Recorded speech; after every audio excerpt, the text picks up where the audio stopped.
Hello दर्शकों, नमस्ते। आज मैं आपको मेरे तिल दिखाती हूँ। थोड़ी सी दूर में मैंने तिल की खेती करी है और उनके साथ साथ नीचे जो जगह होती है उसमें मैंने चौले मोठ और गोरी मोठ और सब्जियां तैयार की हैं। तो स्पेशली आज मैं मेरे तिलों से मुलाकात करवाती हूँ आपकी। तो देखिए, ये हैं तिल के पौधे और ये देखो तिलों के फूल कितने सुंदर आए हुए हैं। तिल के सफ़ेद रंग के फूल आते हैं और ये सफ़ेद वाले तिल हैं। ये मैंने जुलाई के फर्स्ट वीक में बोए थे। तो ये मेरे पास बहुत ज़्यादा जगह नहीं है, इसलिए यहाँ पे कोई ऊँट और ट्रैक्टर तो आ नहीं पाया था। इसलिए हमारे घर के छोटे छोटे बच्चे और मैंने मेहनत करके और खुद ही हाथों से क्यारियाँ बना बना करके, जैसे हल चलाते हैं वैसे हमने खुद नहीं बोए थे। और ये मेरा छोटा सा दोहिता था, वो अपने हाथ से बो के गया था छुट्टियों में जब आया था। जुलाई के फर्स्ट वीक में वो लोग गए थे।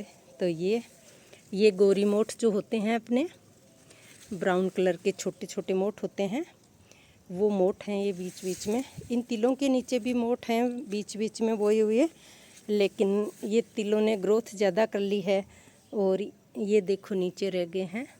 और ये देखो तिला काफ़ी बरसात हुई है और इनको नेचुरल खाद मिली है। इनमें किसी प्रकार की दवाई का प्रयोग भी नहीं किया गया है। और ये हमारे घर में बरतने के लिए, लड्डू वगैरह बनाने के लिए, एक परिवार के लिए तो इतने तिल काफ़ी हैं।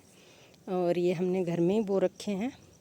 और ये देखो, जब समय अभाव था, जब समय मिला तो ये बाद में तिल बोए थे। ये अभी थोड़े इनसे 15 दिन छोटे हैं, लेकिन ये भी बहुत जल्दी जल्दी ग्रोथ कर रहे हैं। ये भी बड़े हो जाएंगे। और ये देखिए इधर, और पूरी बाड़ी का व्यू देखिए आप। ये देखो बड़े पौधे लगे हुए हैं। ये पौधा देखो छोटा सा अनार का पौधा है। और ये देखो फ्लावर, देखो आप। प्रकृति कितना देती है अपन को। देखो हमें प्रकृति के साथ खिलवाड़ नहीं करना चाहिए और सहेज के रखना चाहिए। थोड़ी सी जगह और पानी की व्यवस्था होती है तो अपने आप ये पेड़ पौधे हो जाते हैं। बीज अपन बो देते हैं तो विशेष इनको देखभाल की ज़्यादा आवश्यकता नहीं होती है। और ये देखो, ये पेड़ है, ये भी पौधा है। ये अपने लेसुआ जो होता है, कहीं कहीं पर इसको गुंदा भी बोलते हैं। ये गुंदे का पौधा है। और गुंदे के पास में ये देखो झाड़ी जिसको बोलते हैं, बेर होते हैं बड़े वाले बेर, उनका पेड़ है ये। और ये देखो बीच में थोड़ी सी जगह थी तो यहाँ एक रोज़ जब समय मिला मेरे को तो मैंने ये चौले बो दिए थे।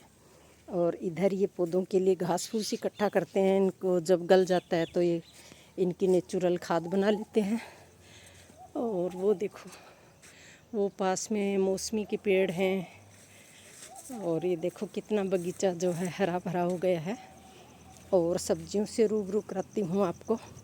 देखो छोटे छोटे मिर्ची के पौधे देखो और इनके फ्लावर देखो आप। देखो प्रकृति कितना देती है। देखो ये देखो छोटी छोटी मिर्चियाँ लगी हुई हैं।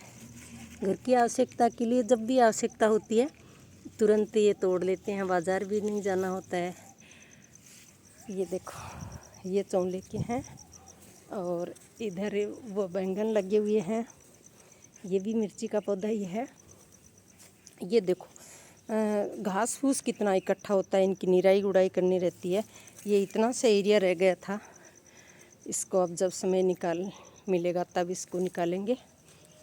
और ये देखो ये तिल हैं, तिलों के फूल आने शुरू हो गए हैं, फिर फल लगेंगे।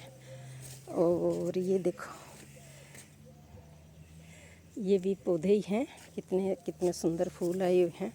और ये देखो ये हैं चौले के पौधे, चौले के ये फूल आए हुए हैं।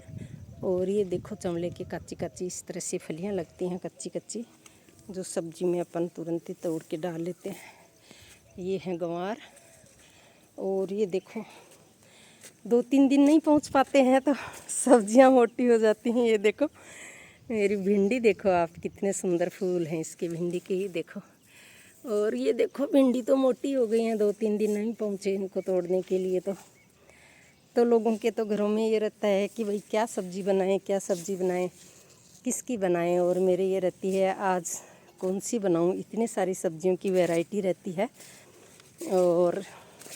और देखिए, मैं आपको नेचुरल दिखाती हूँ, जो बिल्कुल होती हैं गाँव में, जो अपनी बाड़ होती हैं पेड़ पौधों की, उनके ऊपर उगते हैं ना कंकेड़िए, वो दिखाती हूँ। ये कंकेड़िए की वेल है, जो पिछली बार सब्जी के लिए लाए थे कंकेड़िए हम। उनके मैंने बीज इकट्ठे कर लिए थे और फिर बरसात होने पर यहाँ बो दिए। तो ये देखो, ये भी बीच बीच में दिखाती हूँ, कंकेड़िए की बेल है। और ये खरिंटी होती है जिसके झाड़ू बनती है इनकी, उसके बीज डाल दिए थे बीच में। ये काकड़ी की बेल है। और ये एक देसी करेला होता है जो बरसात में गाँव में अपने आप उगता है बाड़ों पर, खेतों की मेड़ पर, वो उसकी बेल है। उसके बीज भी मैंने बोए थे यहाँ पर। तो ये देखो, इस तरह से इधर भी ये घास फूस इकट्ठा कर रखा है खाद बनाने के लिए। ये देखो आप किस तरह से। और आप कमेंट करके ज़रूर बताना मेरी बाड़ी कैसी लगी आपको। तो वीडियो देख करके आप भी ये फ़ायदा उठाएं, जितनी आपके जगह हो, जितना आपका समय हो, तो उसका आप सदुपयोग करें। और आप देसी ऑर्गेनिक सब्जियां खाएं, अपने परिवार को भी खिलाएं। वीडियो देखने के लिए आपका बहुत बहुत धन्यवाद।